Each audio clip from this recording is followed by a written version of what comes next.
आज के हम सेशन में ये बात करेंगे कि कैसे हम प्रॉम लिखते हैं। प्रॉम मैंने इसका तैयार किया हुआ है। आप लोगों को ये प्रॉम मैं डिस्क्रिप्शन में भी प्रोवाइड कर दूंगा। और प्रोजेक्ट की प्लानिंग कैसे करते हैं और कोडिंग करने से पहले अपना स्ट्रक्चर कैसे तैयार करते हैं।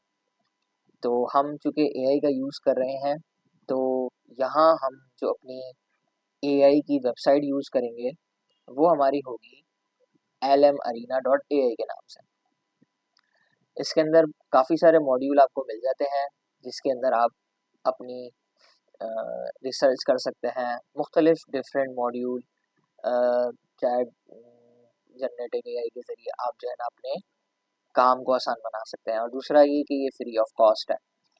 तो स्टूडेंट, यहाँ मैंने इसको सीनियर का वर्ड यहाँ पे प्रोवाइड किया है। ये कुछ प्रॉम लिखने के उसूल हैं कि आप अगर इस तरीके से अपने किसी भी प्रोग्रामिंग लैंग्वेज का उसको सीनियर शुमार करवाएं, तो वो आपको अच्छा रिस्पॉन्स यहाँ पे दे रहा होता है।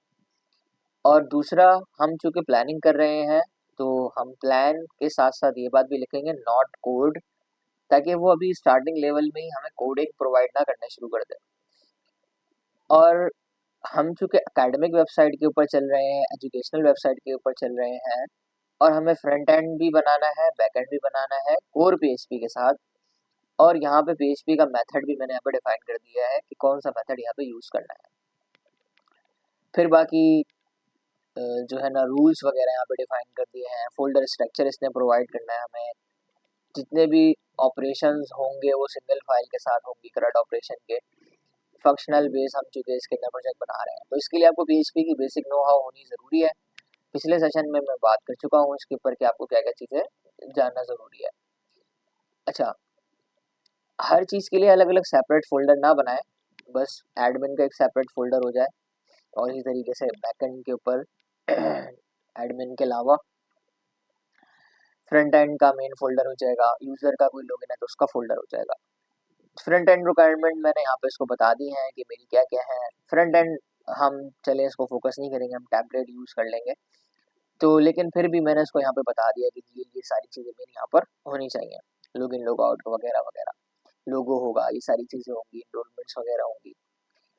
तो पीएचपी का मेथड भी बता दिया है, माइस्क्ल यूज होगा वगैरह वगैरह। डेटाबेस की प्लानिंग भी यहाँ पर मैंने कहा है कि तुम टेबल नेम वगैरह मुझे जो है ना प्रोवाइड करो, ताकि मुझे मजीद विजन मेरा क्लियर हो कि मैं अपनी जो भी प्रोजेक्ट बना रहा हूँ तो उसको कैसे यहाँ पर बना सकता हूँ।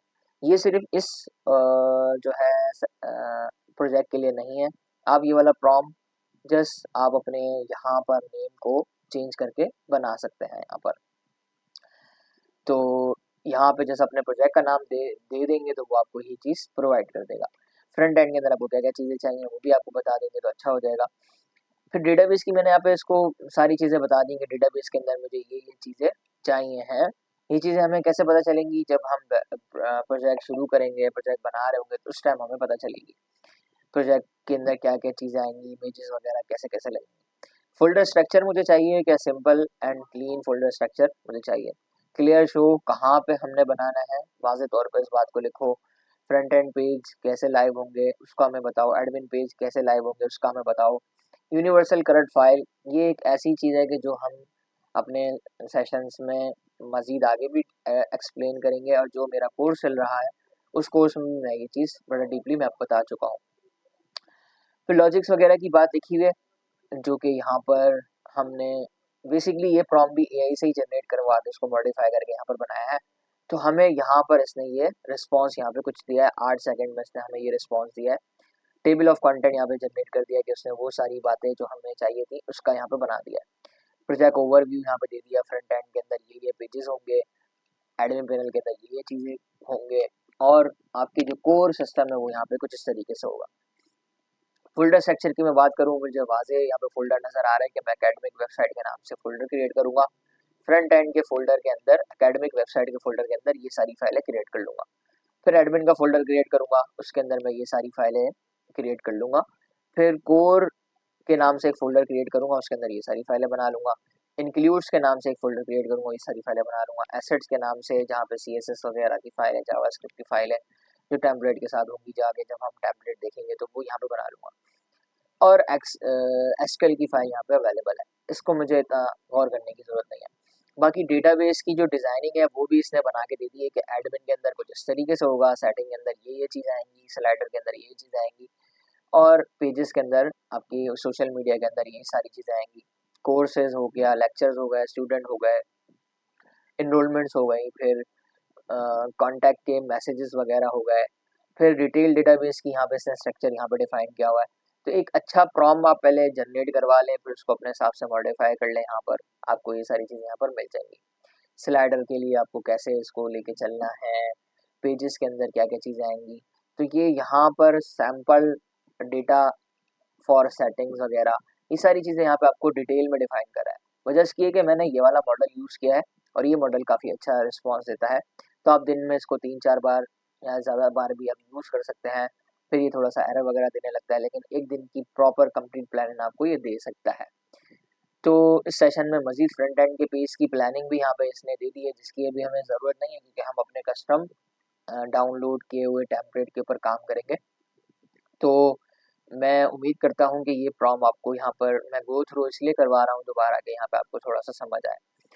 तो स्टूडेंट ये चीज़ें आप इस सेक्शन में इस कोर्स में मुकम्मल कंप्लीट सीखेंगे। तो क्योंकि हमारा ये कोर्स पीछे चलता हुआ आ रहा है, तो इस कोर्स के अंदर हमने बेसिक्स आपकी सारी क्लियर कर ली है। अब बारी है प्रोजेक्ट बनाने की, तो अब हम प्रोजेक्ट की तरफ यहाँ पर आ गए हैं। तो अब आपसे मिलते हैं नेक्स्ट सेशन में और इस नेक्स्ट सेशन में हम अपनी जो कंप्लीट फ़ोल्डर्स सारे बना चुके होंगे, फिर हम लेआउट डिज़ाइन करना सीख लेंगे और फिर अगले सेशन हमारे इस तरीके से चलेंगे। तो मैं उम्मीद करता हूँ कि आप अपने विज़न को अपने प्रोजेक्ट के लिए इस तरीके से क्लियर कर चुके होंगे। प्रॉम्प्ट आपको डिस्क्रिप्शन बॉक्स में आपको मिल जाएगा।